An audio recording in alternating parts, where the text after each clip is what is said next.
The Vietnam Veterans Memorial Learning Adventure was made possible through the generous support of the following contributors: the Alabama Bicentennial Commission, the Malone Family Foundation, Wells Fargo, American Graduate, a program of the Corporation for Public Broadcasting, Alabama Humanities Foundation, a state program of the National Endowment for the Humanities, Troy University, in honor of the nation's military service members, veterans, and families, U.S. Space and Rocket Center.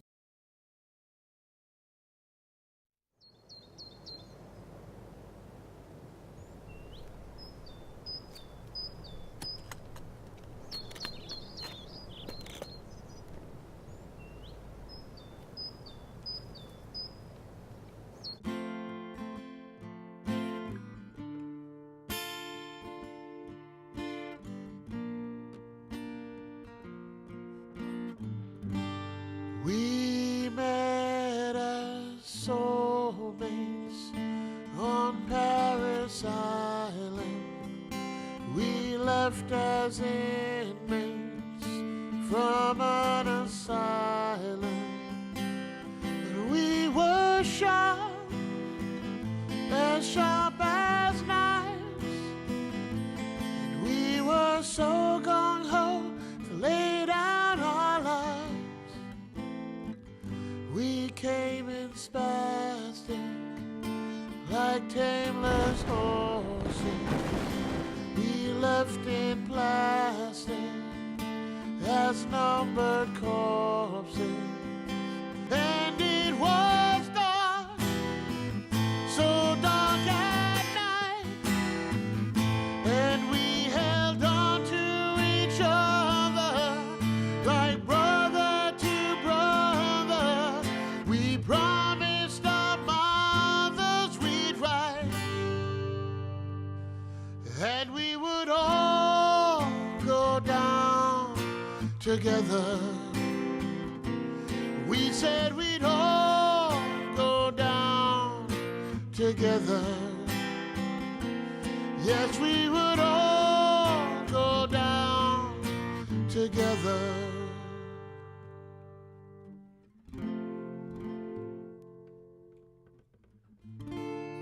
I heard this song about the Vietnam War, and it really moved me.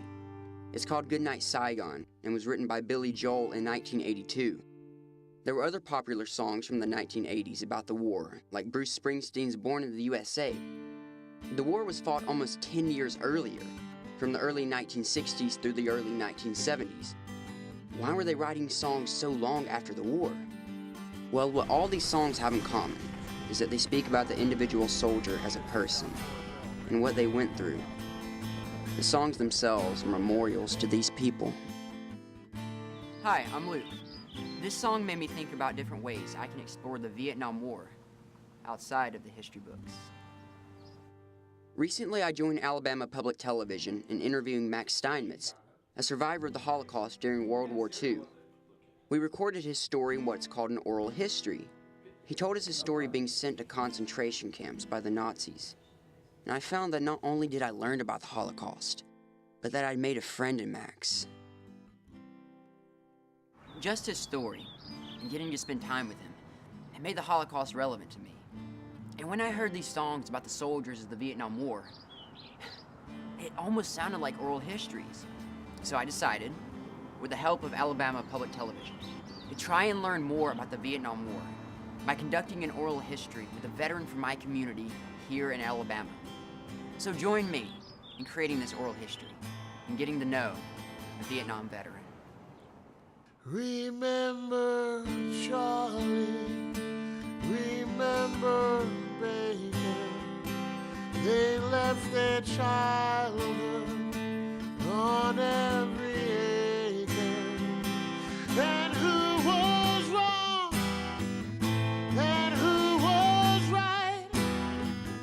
It didn't matter in the thick of the fight.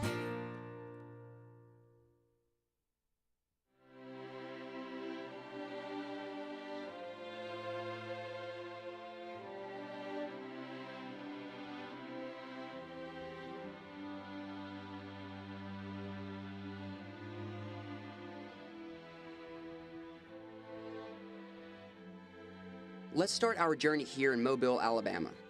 This is the Alabama Vietnam Veterans Memorial, which lists the names of the 1,213 men from Alabama who gave their lives during the roughly 10 years of the war.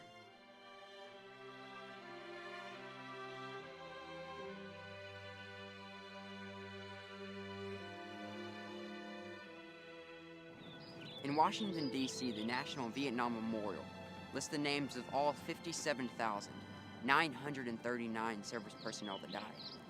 But what were these men fighting for? What was the war even about?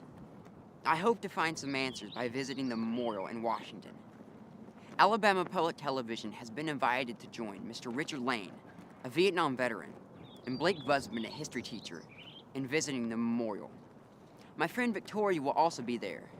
And after the visit, you and I will conduct an oral history with Mr. Lane, and Victoria will continue to explore the memorial and the war. We'll be doing the oral history live, so you can send in questions and vote on poll questions. You can also follow along on the worksheet that you can download from our website. Let's go to Washington and see the Vietnam Memorial, which many people just call the Wall. We got to the memorial in the morning when the sun was coming up, and the Washington Monument was right there, and it made me really think about where I was and what I was doing. You know, I hear about it, see it like on the internet and stuff, and then, it's kind of like, it's there. I'm actually here, in our nation's capital. Mr. Lane was right there with me. It was just amazing, knowing he was there. Like, he was there. Then a rainy season would be maybe 3 months or 4 months straight rain. Them telling you, guiding you through it, say, yeah, I remember this. Yeah, let me tell you something about that reminds me of this. But also having them there, I guess you just have to wrap your mind around it. So why have you waited until now to visit the memorial? Well, it's not that there's anything about the memorial in itself. I just have the opportunity here through Auburn High School, Blake here, and wanted to take advantage of that opportunity. I consider it a privilege. I know a few that are on that wall, but their memory, whether I saw the monument or not, I'd have their memory and their sacrifices, what they did. So I feel like from a spiritual standpoint that I'm thankful to the Lord for all of these men that gave their lives for us. There's no greater love than when a man lays down his life for his brother. And that's what we have here. So it's a privilege to be here. Yes.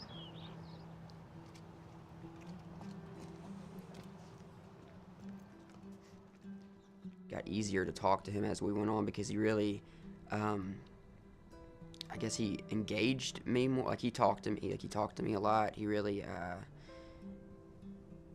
welcomed me. Sometimes like pull me to the side just a little bit and talk to me kind of one-on-one.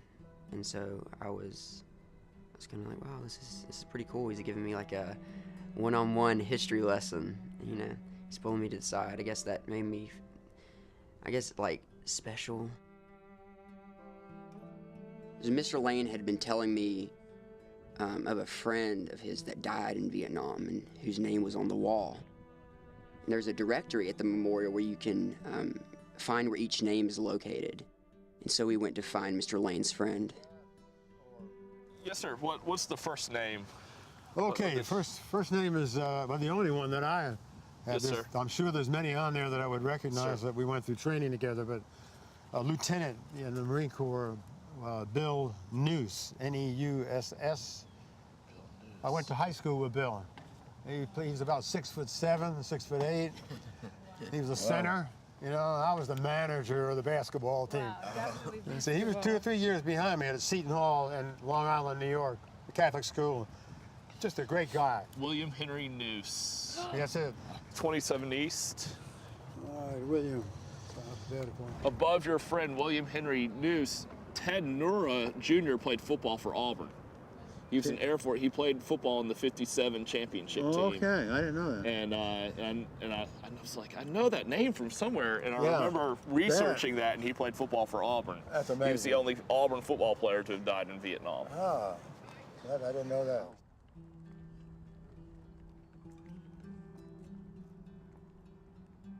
The almost 58,000 names on the memorial are listed chronologically, by order of the date the service members died. The way you can tell when days start is they're in alphabetical order. So here you have Tommy Huerta, Ray Huff. So these are all people lost in one day. And then if you come back here, you've got Warher, then it starts at Alvazio. So this would be a new day marked by the break in the alphabet. At first, I walked up and I was like, wow, well, here it is. But then I realized I'm actually here. And I started looking at all the different soldiers, and then I turned and looked back.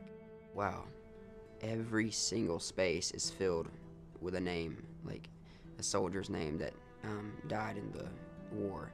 And I was like, it was hard for me to wrap my mind around, actually.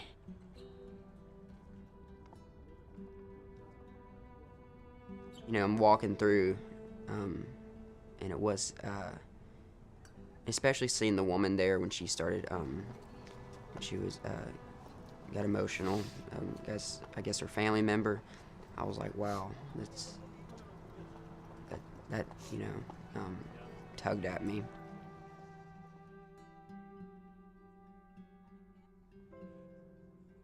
So here's 27 East. All right, William. It's alphabetical.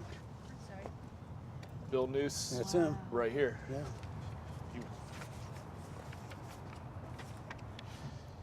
Let's see. Where is he now, William? Yes, sir. Yeah. He just. So we found the name of Mr. Lane's friend, William Noose.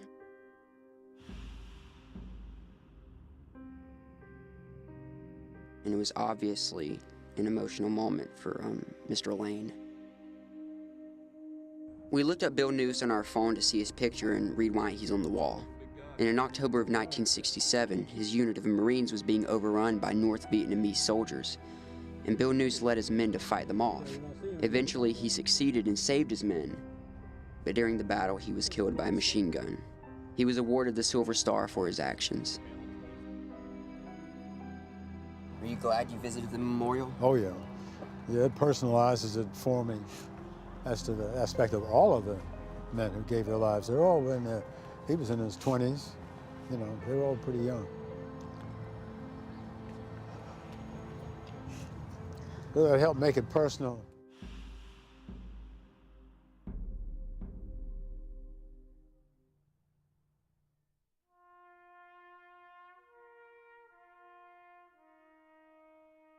So as we walked away, Mr. Lane ran right into a group of Vietnam veterans. It was cool because it was almost like they knew each other almost, like they already knew each other, and so they were, he would talk to them, and it seemed like they knew what each other was talking about, and it's really cool. And it was also cool listening to the other veterans' stories. I always carry a list in my wallet of all the guys that Yeah, I lost 19 over there, platoon members and friends. So, good men. Yeah. We need to remember, Yes. and let others know. God bless you. Like when I saw the veterans, and here I am, right there with them, and so yeah, that makes it again seem more real, and that does make it seem more important. It wasn't something that was made up or anything.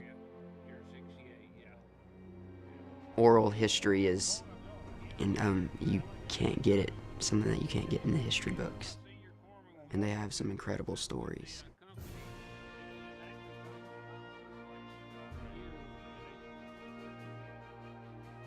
I saw the Vietnam Memorial as not only a place to remember and learn about the people that died in the war, but as a place where living veterans and family members can gather to share their stories and heal from the hurts caused by the war.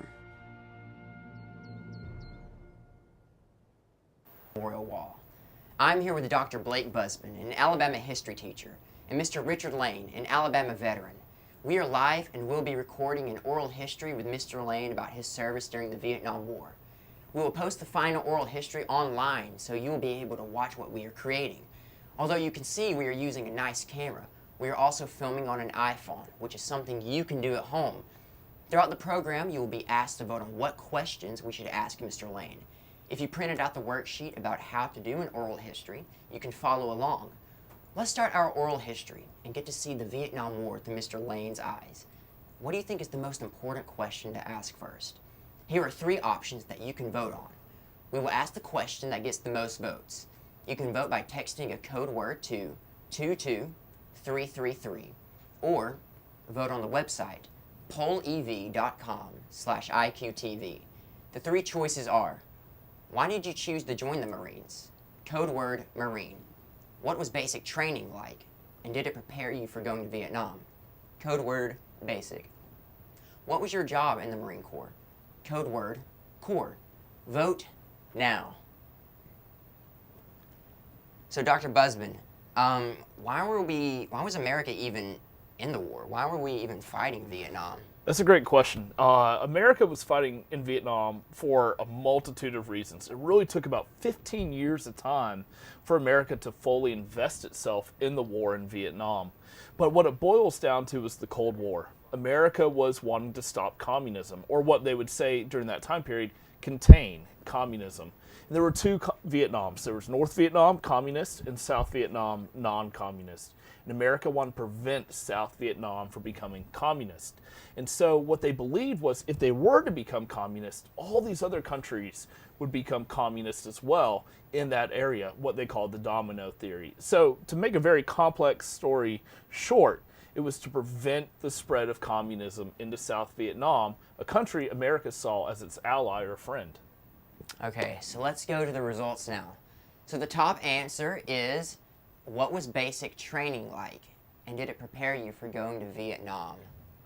Basic training for me, I was what they call PLC, platoon leader class, or leader, and law, which indicated that I was going to be going to law school. And if I maintained my status in the Marine Corps, then they would defer me 3 years, and then I'd go on active duty. So first I had to complete 12 weeks of basic training. Was held at Quantico, Virginia. And came out of that as an E4 corporal. And then I continued at Auburn a year or 2, graduated from Auburn, and they deferred me for 3 years to law school. I attended University of Alabama Law School in Tuscaloosa. When I completed that, I went on active duty, and initially I had 6 months, you might say, of basic training again, but it was called the officer's class, and we have that to lean on, and the training was just basic training, again, with strengths in rifle, marksmanship, pistol and rifle, and other things that I'd come in contact with in Vietnam. And so that's basically what the training was that I had in the Marine Corps. My friend Victoria, who joined us on our visit to the wall, had an idea that it would be appropriate to thank Mr. Lane for sharing his story with us by designing a memento for him. We can present it to him at the end of this program. Victoria went back to the Vietnam Memorial to look at some of the other memorials there for inspiration. She reached out to a sculptor that built one of them for help in creating a memento. Later in the show, you can vote on what sentiment we should put on the memento. Let's see what she found out. When we first got to the memorial, I was surprised to learn that there was more than just the wall. The Vietnam Women's Memorial is dedicated specifically to the women who served in the war, most of whom were nurses. I was struck by the emotion captured in the sculpture. These women were frozen in moments depicting their finest hours on the battlefield. It made me think about the art and craftsmanship that must be behind these memorials. I wondered, what's that process like?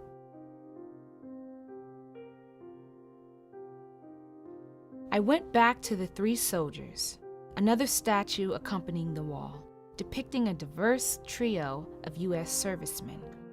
The emotion and meaning behind this work also intrigued me. I knew the first time when I saw it that it represented three different men, and I think that is very important. It's a stunning monument to all the war's veterans, and it got me thinking, could we make something like this for Mr. Lane to thank him for his service? With the help of Alabama Public Television, I was able to find one of the sculptors who actually worked on the Three Soldiers Memorial, artist J. Hall Carpenter, a sculptor who has created many amazing statues and memorials, including the famous Darth Vader grotesque at the National Cathedral in Washington, D.C. He agreed to help us create a memento for Mr. Lane and invited me to his home studio in Maryland to learn more about the process behind its creation. When I first walked in, I was in awe. It just looked like a huge temple. So inspiring. Hi. Hi, Victoria. I'm so glad you could make it. Thank you so much for having me. It's my pleasure. Thank you. So, what made you become a sculptor in the first place? Oh, wow. Well, that's going back 43 years. I was always interested in art. I had the good fortune to have private lessons from about the 3rd grade on. And when I was 17, I was at a high school at the National Cathedral, and I took a summer job there helping the stone carvers. I was just sweeping the floors, but I sculpted a gargoyle in my spare time and brought it in and showed them, and they said, it's pretty good. And they had it carved and put on the building, so it's there today. Could you tell me, what did it mean for you to work on this Vietnam Memorial? Well, it was a wonderful opportunity just as a sculptor. I was 25 at the time, and Frederick Hart and I had been working together for about 7 years. And so I had watched this project evolve and was very interested in being a part of it in some way.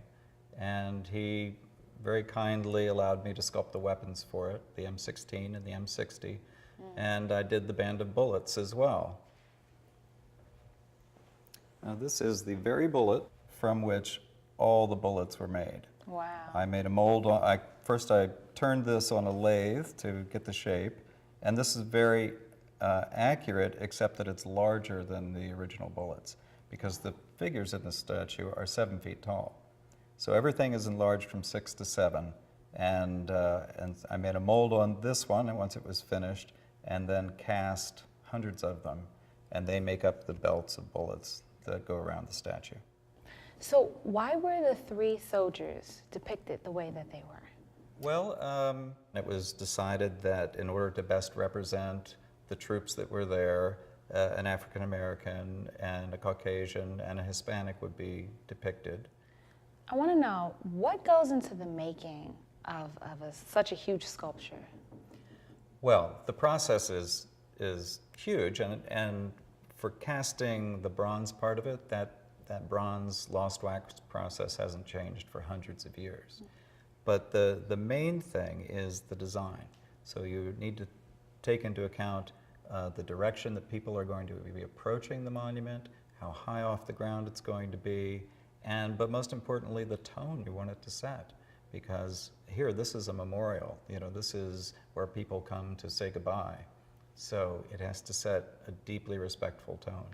And how does the sculpture do that? Well, you're asking all the easy questions today. There's the quality of the expressions, the attention to detail is very respectful. The scale of the sculpture, it's not overwhelming, it's very human, it's slightly larger than life size, so that it doesn't appear small out there in the field.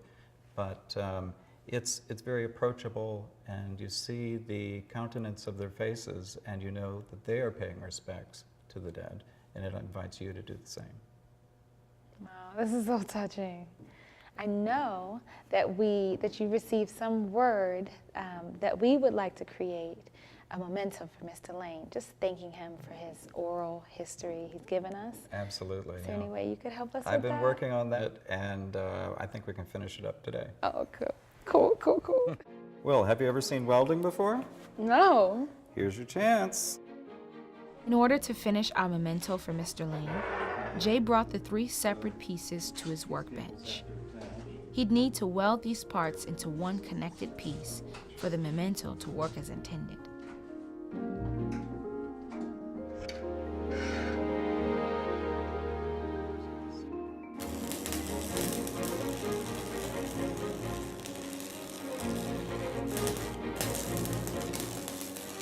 I asked him about every single step in the process to making every single object he has here. My appreciation for art has tripled. Okay, let's have a look. Well, so I think it sets like that. And did you bring the inscriptions? I sure did. Oh, wonderful. Here, let me take that from Thank you. you. Here are the labels we have. Oh, wonderful. I'm going to keep my gloves on because this is still a bit warm. But let's see what we have. So 1955, the year the war began,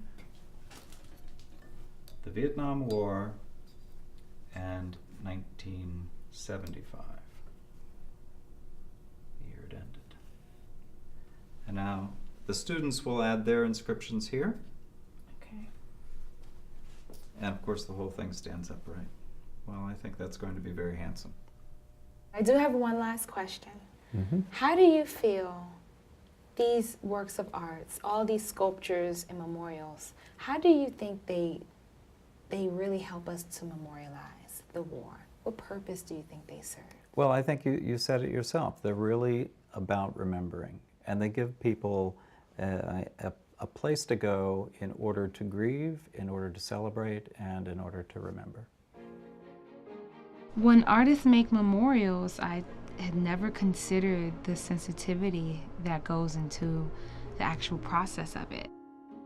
And it also helps me understand how an artist can represent, simply yet dramatically, all the unique experiences of the thousands of very different men and women that served in the Vietnam War. Thanks, Victoria. Later in the program, you can vote on what words or sentiment we will put on the memento for Mr. Lane. You might have noticed that the memento is made up of 3 pieces of folded steel. This is meant to represent the 3 figures in the 3-soldier statue. As Victoria mentioned, these figures represent some of the various groups of people that experienced the war. One way that people experienced it differently was that some were drafted into service, while others were volunteered to go to Vietnam. At the time, all men between the ages of 18 and 25 were eligible to be called into the service to perform mandatory duty. About 1 in 3 men that served in Vietnam was drafted, so chances are that one of the figures depicted in the 3-soldier statue would have been a draftee and the other 2 would have volunteered. The draft caused conflict in America as people had different views on whether they should be compelled to serve in a war that some might not have agreed with. Today, although there is not an active draft, all 18-year-olds must register for selective service. So in the next couple of years, you and I will have to sign up. What if we were of draft age during the war? How would you respond to being drafted to serve in Vietnam?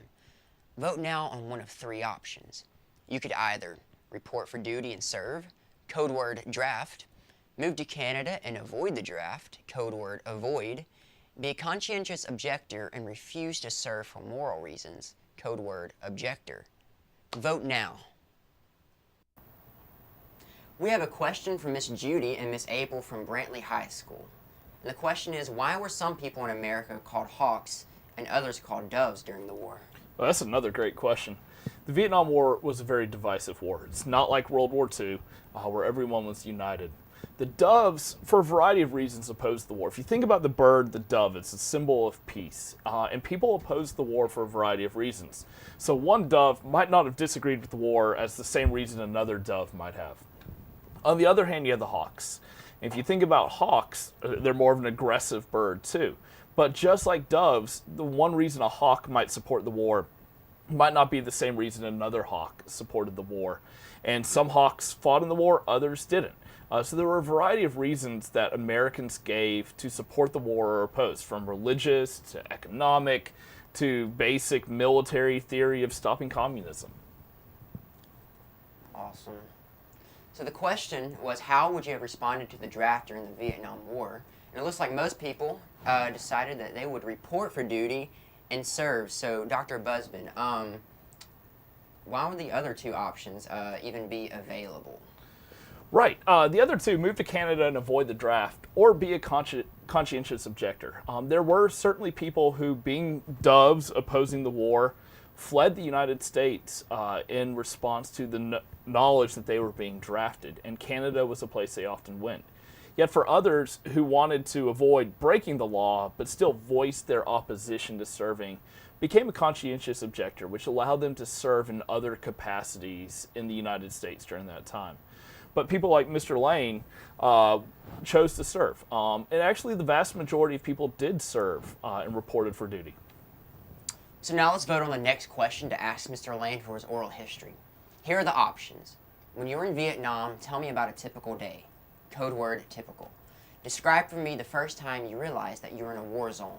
Code word, war zone. Did you notice any difference between draftee soldiers and volunteer soldiers in Vietnam? Code word, soldiers. Vote now. So Mr. Lane, why did you volunteer for the war? I believed in what we were doing in Vietnam at the time.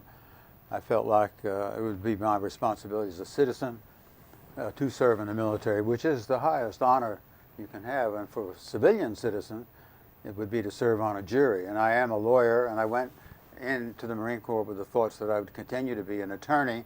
So I was appointed a judge advocate after my basic training, and I went to school for the military justice system, Uniform Code of Military Justice, and I was sent to Okinawa, and from there we had battalion landing teams that I'd go aboard ship and try court-martials or whatever the problem might be, and thereafter return to Okinawa. In 6 months I volunteered to go in country, they say, and was with the 3rd Marine Division in Quang Tri province when they moved up through Hue to Quang Tri. I joined them, and so that's basically what I did.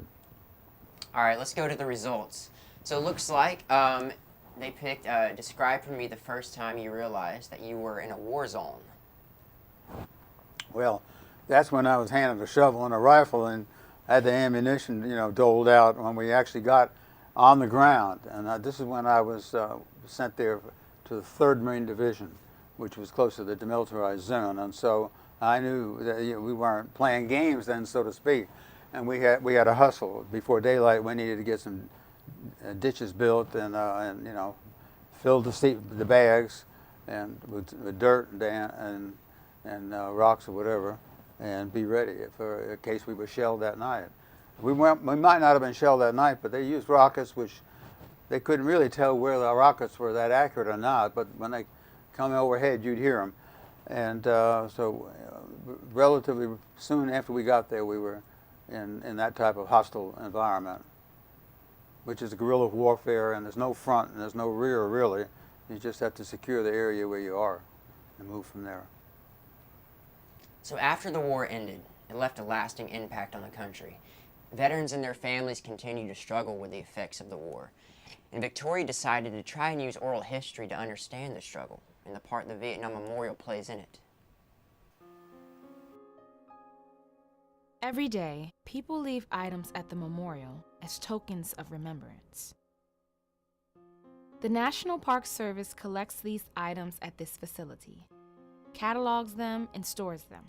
There are some amazing things that have been left at that wall. Wow. This brand new motorcycle was left by a group of veterans from Wisconsin. It is definitely not a common item. The most common thing that we get left at the memorial are these. These are POW bracelets. What's a POW? POW is actually, it's POW MIA, which stands for Prisoners of War and Missing in Action.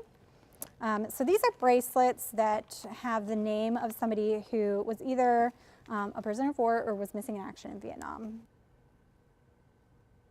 So you'd see somebody wearing a bracelet and ask them what was going on, why they're wearing it. And they were meant to advocate on behalf of each of these guys who was still prisoner of war or was missing in action.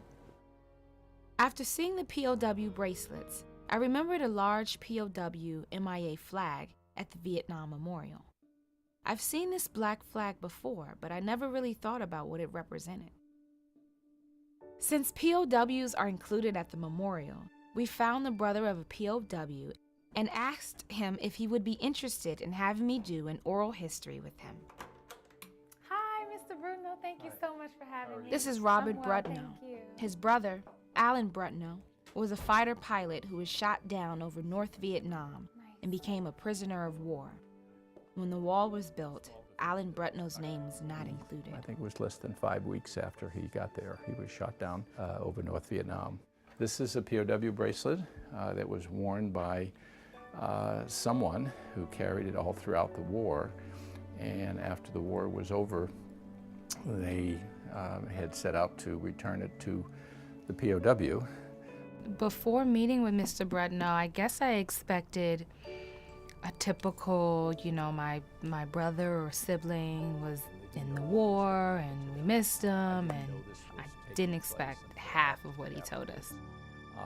We hadn't gotten a letter from him from the time he was shot down until for a long, long time, so we didn't even know whether he was alive or not. Mr. Brutno's brother was alive. This is actual film footage that shows a group of prisoners that included Mr. Brutno's brother being marched through the streets of Hanoi in North Vietnam. It was a very traumatic event for the prisoners. They took a number of them out of their cells. They shackled them 2 by 2 together and basically ran them through a gauntlet through the city of Hanoi, and people were beating them and throwing stones at them. It was a terrifying experience. He was prisoner number 399.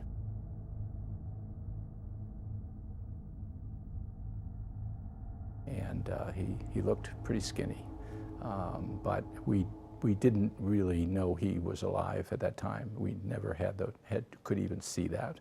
It wasn't until maybe 2 years after his capture that we finally got a letter from him and we knew he was alive. I was working to make sure that I knew everything possible about him, because there was only one mission for us, and that's to get him home. It was just our hope that he would come home and would be okay. His goal was to sort of regain his life that he had to give up, 7.5 years before. In your time with him, once he returned, what did you see? What did you notice? He looked better than anybody ever expected. He quietly lost all hope and fooled everybody. And he took his own life. And today, it's called PTSD. He was bleeding out, but you couldn't see the blood. Hearing Mr. Brutno talk about his brother's suicide definitely made me uneasy. I could see his pain in his eyes still.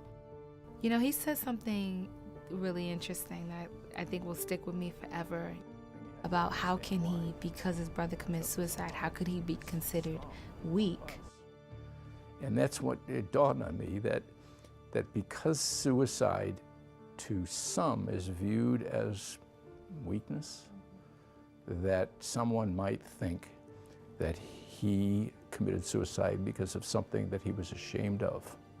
And it was so far from it, and that's why I showed you all those medals for valor. He had nothing to be ashamed of. He just wants his brother's name to be acknowledged on the wall. And see, in the 1990s, I tried to get my brother's name added to the wall. And I didn't know what the rules were. I thought to ask the president of the Vietnam Memorial Foundation, Jan Scruggs, and he said, sorry for what happened, but we can't add the name of people who committed suicide on the wall. So I felt that it was important to tell his story. So I wrote a full-page piece called Unfinished Business about the Vietnam War, and about how my brother symbolized the cost of such vitriolic opposition to the war that blamed the war on the warriors. And the Department of Defense went forward and they added his name on the wall. So in May of 2005, at a ceremony, we added my brother's name on the wall. But because of the attention that I got, I was interviewed by CNN and CBS, and then the Washington Post did a front page piece, a full story about his whole story. And people got to know who he was. He was not forgotten anymore. And that's not what I sought, and I wasn't trying to get attention for myself, but attention had come my way. And the story that I wanted to tell was that you've got to remove the stigma associated with the psychological wounds of combat. Me and Mr. Bretnow come from two different generations, obviously. Like, we have different experiences, but we all want the same thing. And that rang most true when he was speaking of his struggle with getting his brother's name on the wall. During the war, POW bracelets and the POW flag were meant to help Americans to remember that these men were prisoners. Today, they help us remember their sacrifice. Many people, including veterans and family members, are still dealing with the effects of the war, including post-traumatic stress disorder. The Vietnam Memorial can help them with their pain.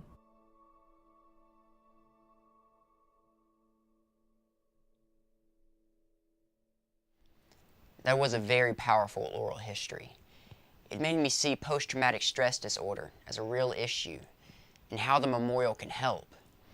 Deciding how a memorial is built, what words go on it, and who is included is a powerful decision.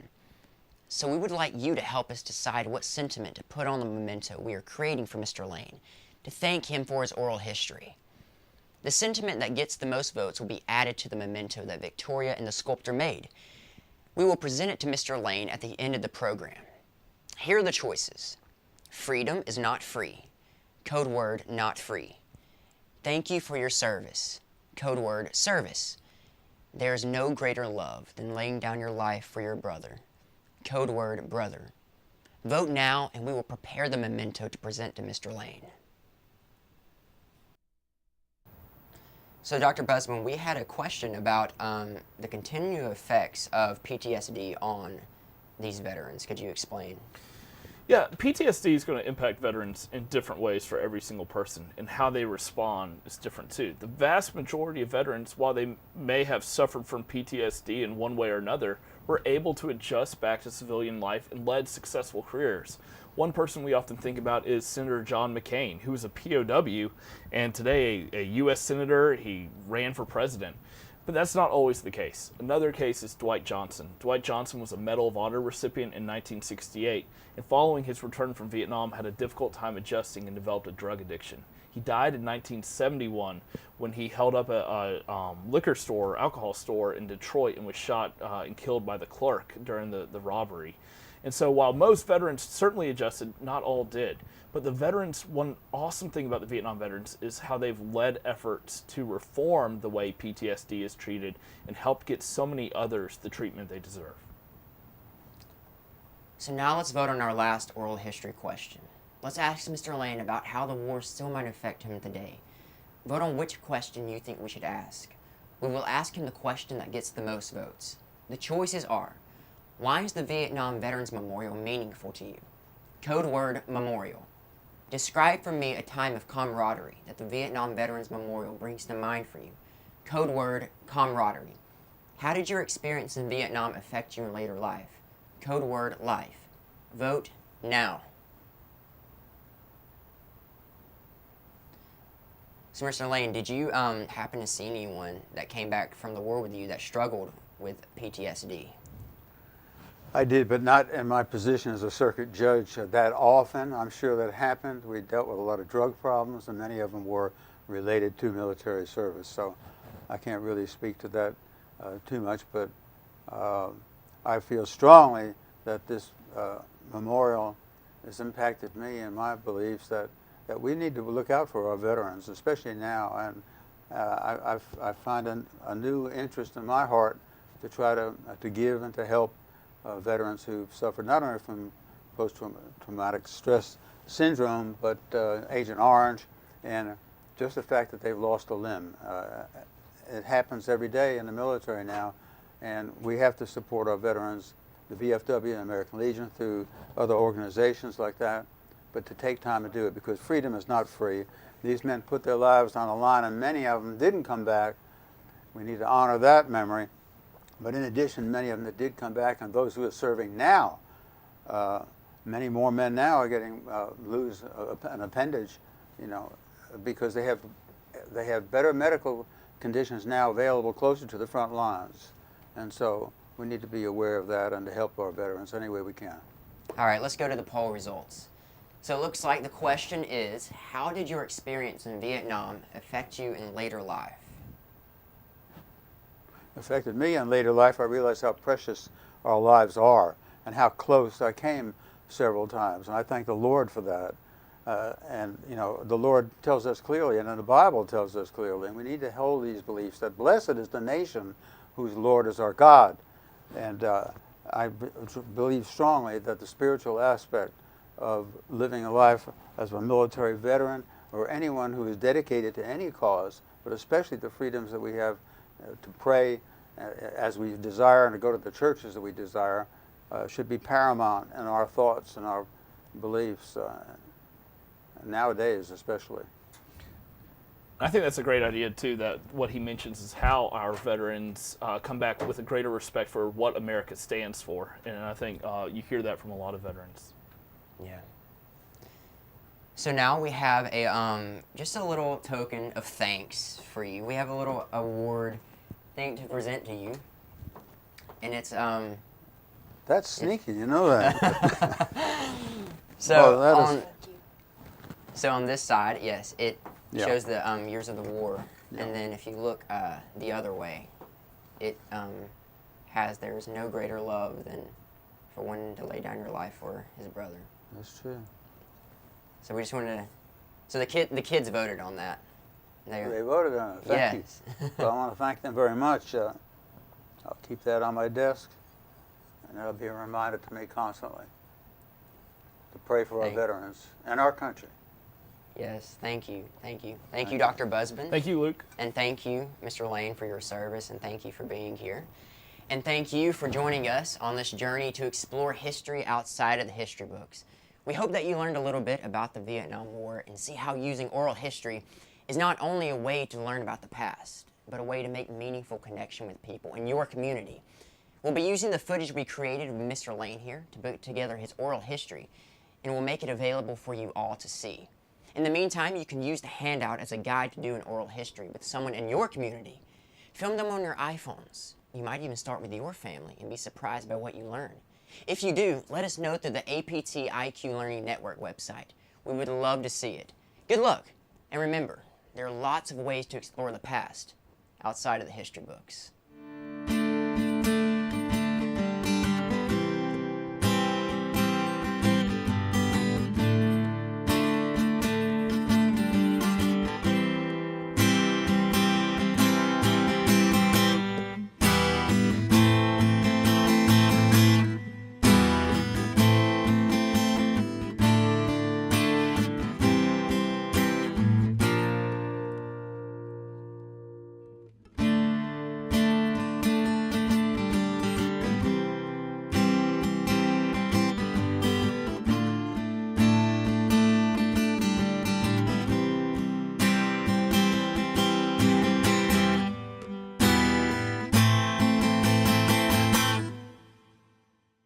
Remember Charlie, remember Baker. They left their childhood on every